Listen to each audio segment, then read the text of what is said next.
এখানে প্রশ্নে বলা আছে রাম ও শ্যাম একত্রে একটি পুকুর যতদিনে কাটতে পারে রাম একা পুকুরটা তার চেয়ে 16 দিন বেশি সময়ে কাটে এবং শ্যাম একা পুকুরটি তার চেয়ে 9 দিন বেশি সময়ে কাটে।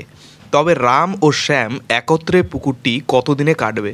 এখানে আমাদের তিনটা প্রশ্ন হতে পারে। রাম ও শ্যাম একত্রে পুকুরটা কতদিনে কাটবে, রাম একা কতদিনে কাটবে এবং শ্যাম একা কতদিনে কাটবে।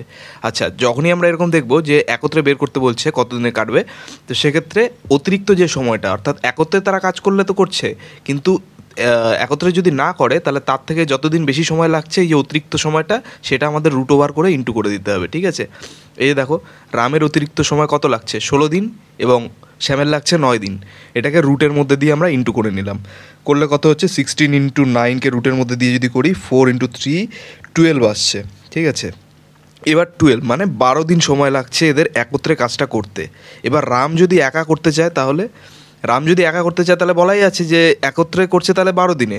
এবার একত্রে যদি না করতো তাহলে তার থেকে আরও 16 দিন ওর টাইম বেশি লাগতো, তাহলে +16 তাহলে 28। রাম একা যদি করতো কাজটা তাহলে 28 দিনে কমপ্লিট করতো। এবং শ্যাম যদি একা করতো, শ্যামের অতিরিক্ত কতদিন লাগতো, 9 দিন অতিরিক্ত লাগতো, তাহলে 12 + 9 21, তাহলে 21 দিন লাগতো। এই হচ্ছে অঙ্ক।